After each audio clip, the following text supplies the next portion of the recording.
오늘 주신 말씀 사무엘상 26장 1절에서 25절까지의 말씀을 통하여서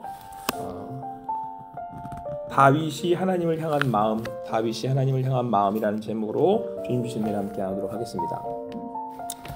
계속해서 다윗의 이제 광야의 여정이 이제 계속되고 있습니다.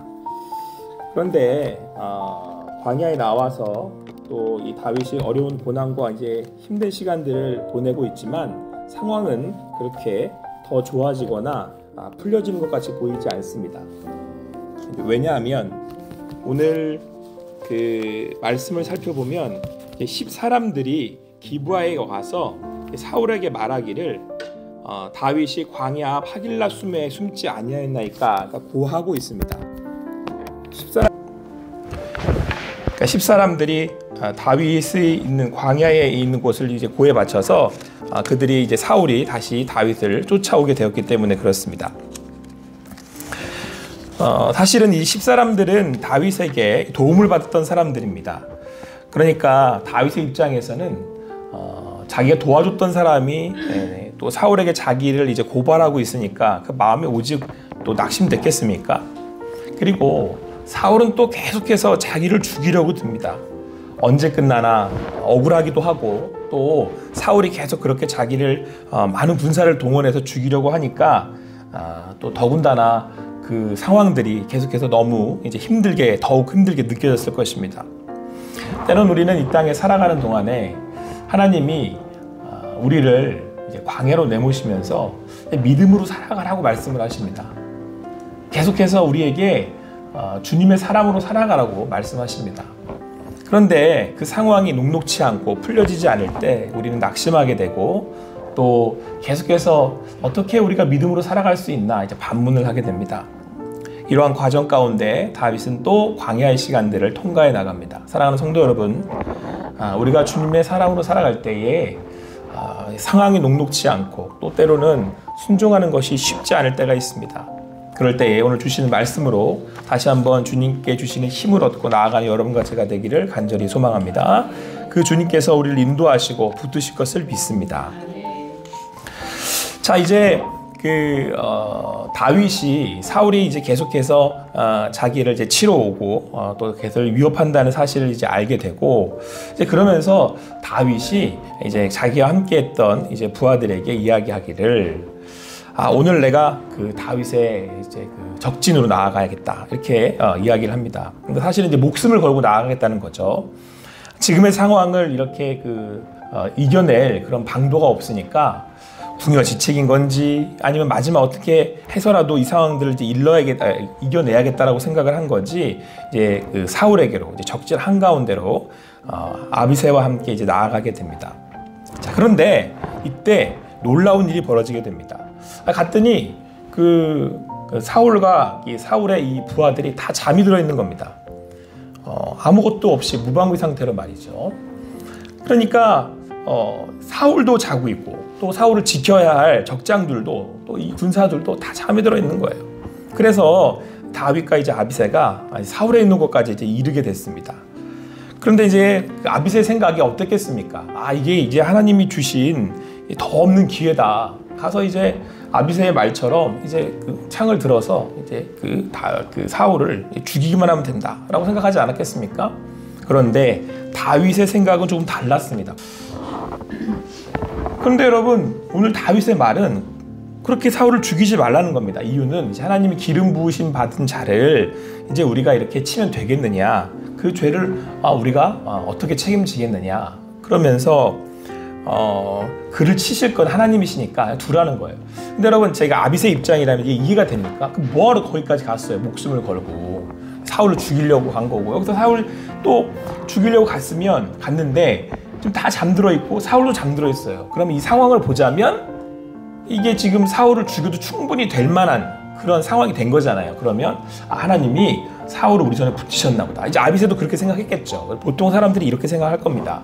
근데 다윗이 갑자기 사울을 죽이면 안 된다 그러더니 그냥 옆에 있던 물병하고 창만 챙겨서 나가자는 거예요. 하나님께서 그걸 원하지 않으니까 그냥 나가자 그러는 거죠. 근데 여러분, 여기서 우리는 이제 다윗했다 우리 이야기할 수 있습니다. 우리가 다윗을 보통 두고 이야기할 때에 다윗을 이제 하나님 마음이 합한 자라고 이야기하지 않습니까? 그리고 수많은 시편들을 지어서 불렀던 다윗을 볼 때 그가 하나님을 얼마나 경외하고 사랑했는지를 우리가 또한 알 수가 있습니다. 그런데 여러분, 다윗은 과연 그가 살았던, 그가 행동했던 그 믿음의 삶의 여정을 볼 때 하나님과의 관계가 어땠을까? 우리는 이제 궁금하잖아요. 하나님이 도대체 마음이 합한 자라고 하니까. 그러니까 얼마나 하나님과 친했겠느냐, 뭐 하나님을 얼마나 잘 알겠느냐, 이런저런 생각들을 많이 하는데, 근데 여러분, 사실은 다윗이라고 하는 사람의 그 여정과 삶을 이렇게 보면 하나님이 다윗과 함께 하면서 나타났던 그 모습들은 사실은 지극히 평범해요. 그러니까 제가 다윗을 다른 누구보다도 제가 이 말씀을 읽으면서 감동이 되고 사랑이 되는 건, 예를 들면 모세는 놀라운 기적이 엄청 많아요. 막 홍해도 갈라지고 막 반석도 쳐주고 막 물도 나오고 막 놀라운 일들이 막 벌어진단 말이에요. 근데 여러분, 다윗의 여정에는 그러한 하나님이 나타나셨다라고 할 만한 놀라운 일들이 없어요. 그러니까 막 병이 낫는 일, 뭐 그리고 엘리야처럼 막 하늘에서 막 떨어지고 막 이런 일들이 다윗에게는 없어요. 근데 다윗에게는 뭐가 있냐면 늘 갈등 가운데 순종하는 자리가 있어요. 그리고 여러분, 다윗만큼 죄를 많이 지은 사람이 없어요. 성경에서 제일 죄 많이 지은 사람이 누군지 아세요? 제가 볼 땐 다윗이에요. 다윗이 사실은 다윗이 했던 행보들을 보면 다윗은 할 거 다 했어요. 제가 일일이 뭐 열거할 필요는 없지만 정말 어떻게 사람이 저렇게 나쁜 놈이 있을 수가 할 정도로 나쁜 놈이에요. 제가 볼 땐 사울보다 더 나쁜 놈이에요, 다윗이. 근데 하나님은 다윗을 하나님을 마음 아픈 사람 이렇게 인정을 해버린단 말이에요. 전 처음에 의아했어요. 도대체 왜 뭘 보고 그러시는 건가? 뭐 놀라운 기적을 행한 것도 아니고, 놀라운 하나님이 기뻐하시, 우리가 볼 때 뭐 모세처럼 막 누구를 막 구하고 막 이런 것도 아니고, 막 그렇다고 해서 또 다윗이 뭐 되게 성실하게 다니엘처럼 막 그렇게 사는 것도 아니고, 죄도 많이 짓고, 도대체 하나님 왜 그러시나? 그런데 여러분, 오늘 다윗이 보인 행동은 그게 한 가지가 이거였었어요. 현장에 갔는데 고백했겠어요? 자기도 어떻게 하면 이 전쟁을 이길 수 있을까? 끝낼 수 있을까? 부여지책에 가지 않았겠습니까? 그런데 그때 앞에 갔을 때 사울을 죽일 수 있는 상황이 됐는데, 이거 하나님이 기름 부으신 자를 내가 죽이면 안 되지 라고 순간 다시 되돌렸단 말이에요. 그리고는 와서 갔다 왔는데 마음이 너무, 마음이 뭐라 그럴까요? 이제 거기까지 갔다가 돌아왔는데, 내가 그래도 거기까지 갔는데, 그래서 이제 멀리째감치 서서 이 물과 창을 보여주면서 사울에게 이제 한마디 해요. 그러면서 호위했던 아브넬도 나무라고, 너 장군이면서 사울 옆에서 그렇게 잠이나 처자고 있으면 되겠냐? 이제 멀리서 한마디 하고, 그리고 사울에게서 지금 내가 무슨 죄를 지었길래 당신에게 잘못을 했길래 이렇게 합니까? 그러지 사울도 탓하고, 그리고 지금 왕이 나를 죽이려고 하는 게 맞다고 생각하십니까? 이래저래 이제 사울에게 이 일이 온전치 않다는 얘기를 해줘요.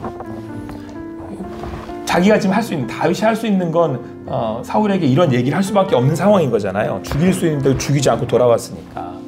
근데 여러분, 진짜 능력이 어디 있다고 생각하세요? 여러분, 진짜 그 믿음이 뭐라고 생각이 드십니까? 내가 하나님을 사모합니다 라고 생각하는 게 뭐라고 생각이 드세요?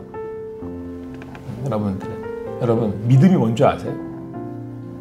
저도 잘 모르지만 믿음은 진심이라고 생각합니다. 진심. 여러분들이 하나님을 진심으로 대하고 계십니까? 자, 여러분, 보이지 않는 하나님을 제가 이렇게 믿고 따르고 있어요. 뭘로 여러분들이 하나님을 믿고 따른다고 그러실 거예요? 뭐가 도대체 제가 하나님을 믿고 따르는 증거라고 생각하십니까? 사람들은 모세처럼 눈에 보이는 무엇인가가 있어야 내가 하나님을 알고 믿는다고 생각들을 해요. 아니면 내 삶에 어떤 그런 보여지는 어떤 그런 어떤 그런 신앙의 어떤 그런 모습들, 그러니까 내가 뭐 11조를 잘 낸다든가 아니면은 주일 성수를 잘한다든가, 물론 이것들이 여러분 어떤 그 결과물일 수는 있지만, 그게 여러분 하나님과 저와의 관계에 그것이 하나님이 계신다라고 하는, 내가 하나님을 믿는다라고 하는 그런 증거가 될 수 있다고 생각이 드십니까? 하나님은 여러분 다윗이 죄 지었을 때 시편 51편에 지어 부르기를 뭐라고 지어 부르냐면 하나님은 마음의 중심에 진실함을 원하십니다. 이렇게 고백을 해요. 예수님이 이 땅에 오셨을 때 제일 싫어했던 사람들이 누구죠? 바리새인들을 제일 싫어했는데 그 이유가 겉과 속이 다르기 때문에 그런 거예요. 여러분 우리가 하나님을 대할 때 우리가 뭘로 하나님 앞에서 하나님께 나아가겠습니까? 죄 지은 아담을 하나님 부르셨어요. 아담아 이러고 부르셨어요. 그럼 어떻게 해야 돼요? 저 여기 있습니다. 이렇게 얘기하면 돼요. 어렵지 않습니다. 하나님 앞에 내게 그 마음의 진실함을 보여드리면 되는 거예요. 그런데 오늘 여러분 다윗은 하나님 앞에 이 자리에서 또 진실한 겁니다. 보세요. 진실한 사람이 나중에 순종을 할 수가 있어요. 오늘 사울을 죽이러 간 겁니다. 다윗은. 내가 이제 결단되겠다. 근데 그 앞에 딱 갔는데 하나님이 기름 부으신 바 도저히 죽일 수는 없고 그냥 또 그냥 갈 수는 없고 그러니까 창하고 물병만 가지고 뒤로 돌아 나와요. 그러니까 다윗이 하나님을 향할 때 그 마음이 뭐냐면 늘 진실한 거예요. 여기서 순종의 여러분 능력이 나오는 겁니다. 순종은 대단한 사람이 순종을 하는 게 아니고 오늘 내가 하나님 앞에 진실하겠다는 거예요. 죄를 지었지만 진실하겠다는 사람은 뭘로 나아갈까요? 회개하죠. 지금 이 다윗의 이 모습이 엄청 대단해 보이잖아요. 역시 하나님의 기름 부으심 받은 자를 건드리지 않는 다윗. 그런데 여러분 이 말씀 뒤에 또 어떻게 되는 줄 아세요? 다윗이. 여러분 이 뒤에 이 모습들을 보면 또 엉뚱한 모습을 봐요. 방금 전까지 또 이렇게 하나님의 기름 부으신 자에게 손대지 않은 다윗 그러다가 이 사울이 이제는 다윗 앞에서 이제 간담이 서늘하지 않았겠습니까? 내가 죽을 뻔했구나. 그래가지고 지금 당장은 사울이 또 회개하는 것처럼 보여요. 돌아오는 것처럼 보여요. 그런데 다윗이 이 뒤에 또 믿음이 없는 것처럼 그러니까 또 갑자기 또 굉장히 작은 모습으로 또 이 다윗이 도망갑니다. 그러니까 다윗 보면서 이게 도대체 왜 이 사람이 왜 이런가? 이런 생각이 들어요. 이게 뭐가 도대체 믿는다는 건가? 이런 생각이 들어요. 근데 다윗은 그 순간에 하나님 앞에서 진실해요. 자기가 죄를 지었으면 죄를 지었다고 고백을 하고. 근데 여러분 믿음의 진짜 능력은 진실한 거예요. 왜 그런지 아십니까? 진실은 언제 나오는 줄 알아요? 하나님이 살아계신다라고 믿는 사람들의 곁에서 진실함이 나오기 때문에. 여러분 믿음은요 대단한 열매를 보여주는 게 아닙니다. 영적인 여러분 그 능력이 이 어디 있다고 생각하세요? 모세가 여러분 뭐 능력이 대단해가지고 막 엄청난 홍해를 가르고 가니까 모세 이런 줄 아십니까? 그게 아니에요. 모세는 하나님을 대면하여 아는 자잖아요. 하나님이 살아계시는 걸 믿기 때문에 모세도 진실한 거예요. 이 자리에, 이 장소에. 근데 여러분 이 진실이 능력인 거 아세요? 진실은 오늘을 살아갈 수 있는 힘이에요. 왜요? 하나님이 살아계신다는 걸 진짜 믿으니까 오늘 이 자리에 어떻게 되는 거예요? 마음이 진실해지는 거예요. 여러분 오늘 다윗이 사울을 진실하게 대하잖아요. 자, 여러분 오늘 물과 창을 뭐하러 가지고 나와요? 그냥 가지. 그래, 만약에 다윗의 말처럼 다윗의 그 얘기처럼 만약에 오늘 사울을 하나님께서 처리할 거라고 생각이 드시면 그래, 네 마음대로 해. 네 살아. 너 이제 끝났다. 이제 모르겠다. 하나님 마음대로 하시겠지. 그리고 그냥 빠져나오면 되는 일 아니에요. 그죠? 근데 오늘 다윗이 와가지고 뭘 주장창 얘기를 해요. 뭐 나는 당신에게 뭐 죽을 만한 죄를 짓지 않았습니다. 하나님이 죄를 물으시면 내가 달게 받겠습니까? 받겠습니다. 사람들이 그런 주장하는 말을 들어서 현혹되지 마십시오. 너 아브넬 뭐 하는 거냐? 뭐 책망도 하고 왜 당신이 왕이시면서 하찮은 저를 벼룩 같은 저를 죽이려고 하십니까? 이렇게 막 주장창 얘기를 해요. 그러니까 여기에 또 사울이 이제 놀래가지고 또 내가 잘못했다 돌아와라 막 이러잖아요. 자, 여러분 보세요. 다윗은 사울을 향해서 진실되잖아요. 다윗은 사울을 사랑했거든요. 정말 충심을 다해서 섬겼었단 말이에요. 이게 진실했었다는 거예요. 다윗일 수 있는 건 다윗은 그 사람에게도 진실해요. 심지어 자기를 죽이려고 하는 사람한테까지 진실해요. 근데 이게 놀라운 능력이고 담대함이에요. 다윗은 어떤 사람을 만나도 진실해요. 왜요? 나는 살아계신 하나님을 믿고 내가 하나님을 믿기 때문에 오늘 믿는 그 진실함이, 하나님을 향한 그 사랑이 이 사람한테도 나타나요. 이해되세요? 그러니까 오늘도 거짓으로 살지 않아요. 다윗은 오늘도 여기 있는 이 자리가 진실해요. 여러분, 다윗만큼 행복한 사람이 없습니다. 왜냐? 오늘 그는 죄를 지어도 진실해요. 아시겠어요?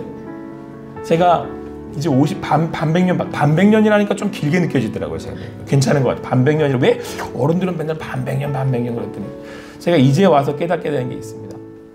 아, 죄를 지어도 하나님 앞에서, 이게 약간 어불성설 같죠? 말이 안 되는 것 같죠? 근데 웃으시는 권사님들이 무슨 말인지 알아?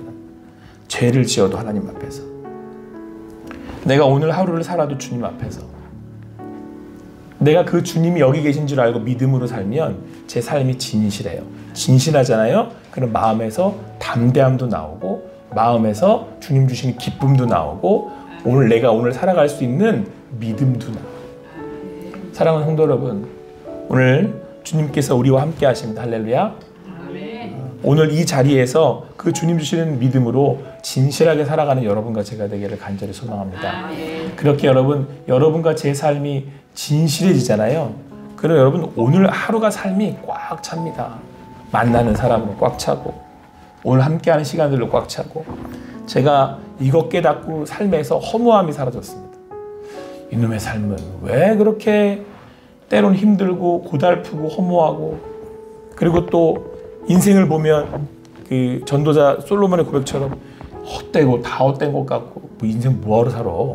그랬는데 여러분, 제가 하나님 만나서 믿음으로 살다 보니까 오늘 하루 여기에서 먹는 밥 한 끼가 그렇게 귀해요. 제가 진실하게 대하게 되더라고요. 한 사람. 그러니까 예전에는 제가 또 언제 자빠질지 모르니까, 언제 또 다윗이 또 그런 것처럼 제가 또 언제 또 이렇게 갑자기 팽 돌아설지 모르지만, 예전에 저는 목사를 했었거든요. 예전엔 제가 목사기 때문에 이 일을 했어요. 근데 선배들이 자꾸 뭐라고 그러냐면, 한경지 목사님 같은 대가들이 뭐라고 그러냐면, 먼저 사람이 되라, 사람이. 도대체 뭔 소린가. 근데 지금 와서 제가 조금 깨닫는 게 뭐냐면요, 여러분, 목사라서 제가 이 일을 하는 게 아니고요, 목사기 때문에 그 일을 하면 이 일이 재미없어요. 그런데 오늘 내가 오늘 하루의 삶이 주님 앞에 있다는 것을 깨닫고 믿음으로 살면 그 목사직이 재밌어요. 여러분, 오늘도 주님 안에서, 주님 앞에서 사신 여러분과 제가 되길 간절히 소망합니다. 그러면 오늘 다윗이 지금 보여지는 이 놀라운 믿음의 여정이 내 삶에도 만들어져요. 여러분, 이 스펙타클한 이런 일들이 어떻게 만들어져요? 다윗이 여러분 적장 안에 들어갔다가 이게 또 뭐야? 그래가지고는 이걸 갖고 또 뒤로 나왔다가 막 한마디 했다가, 이 사울과 또 막 이런 이 죽을 말도 안 되는, 자기를 죽이려고 하는 사울하고 뭐가 생기냐면 관계가 생기잖아요. 레파토리가 만들어지고, 이 적인데, 그렇죠? 이 적하고 저하고 레파토리가 만들어지잖아요. 제가 최근에 이제 기도하시는 분들이 있고 같이 기도해드리는 분들이 있고, 여러분, 제가 안남중학교 애들을 만나는데 여기서 또 생겨나는 일들이 있는 거 아십니까? 제가 만약에 목사로 쟤들을 만나면 쟤들이랑 제가 무슨 일이 생기겠습니까? 제가 이상현이라는 얘 이름을 안다니까요. 제가 지금 걔하고 제가 얼굴하고 관계가 생겼어요. 요게 그 아이하고 저하고 진실한 관계가 생긴 거예요. 걔는 저를 어떻게 볼지 모르겠지만, 제가 목사로 나가서 전도를 해야 되니까, 목사가 처음 왔으니까 교회가 부흥을 해야 되니까 한 명이라도 더 데리고 와야지. 이러면 제 인생도 재미없고 피곤하고, 걔가 느끼겠습니까? 제가 왜 하는지 뻔히 아는데. 걔들 다 알아요, 저희가 왜 붕빵 주는지. 근데 제가 주님께 진실했더니 이상현이란 애 얼굴이 제 눈에 들어오고, 걔 이름이 제 얼굴에 들어오고, 제 삶이 약간 재밌어졌어요. 오늘 금요일이 걔 만난다는 생각에 재월 안에도 있어요. 여기 요만해가지고. 삶은 이렇게 사는 겁니다. 오늘 하루가 나로 채워질 수 있게, 하나님으로 채워지면, 심지어는 대적도, 이 적이잖아요. 나를 죽이려고 하는 사울도 제 삶을 채우는 이웃이 됩니다. 오늘도 주님 안에서 주님과 함께 동행할 수 있는 여러분과 제가 되기를 간절히 소망합니다. 그렇게 주님 주시는 믿음의 능력으로 진실함으로 사실 수 있는 여러분과 제가 되기를 간절히 소망합니다. 기도하시겠습니다. 사랑의 하나님, 감사합니다. 오늘도 주님께서 주시는 마음으로 또 한자리에 모여서 함께 나아갑니다. 아버지 하나님, 내게 있는 이 삶의 자리가 때로는 배신, 배반, 내가 도운 십사람들이 적이 되어 나에게 창을 들이대는 그런 순간이 된다 할지라도 그 자리에 나아갈 수 있는, 또 살아낼 수 있는 아버지 하나님 주시는 능력이 그 주님을 향한 주님께서 주시는 믿음 안에 있습니다. 오늘도 그 안에서 신실하게 진심으로 나아갈 때에 오늘 하루의 삶이 주님 주시는 그 은혜로 가득할 수 있도록 우리 성도들을 붙들어 주시옵소서. 심지어 생과 사가 오가는 그 자리에서도 그 주님 나와 함께 하시고 나를 인도하고 계시기에 그 자리도 삶의 순간이고 그 자리에서도 주님을 만날 수 있습니다. 오늘 성도들이 어떠한 자리에 있든 그 주님 만날 수 있는 삶의 순간순간들이 되게 하시고 그렇게 진실함으로 나아갈 때에 나의 삶이 주님 안에서 주님 주시는 평강과 은혜로 가득할 수 있도록 우리 성도들 한 분 한 분을 붙들어 주시옵소서. 행하실 주님을 감사하며 예수님의 이름으로 기도합니다. 아멘.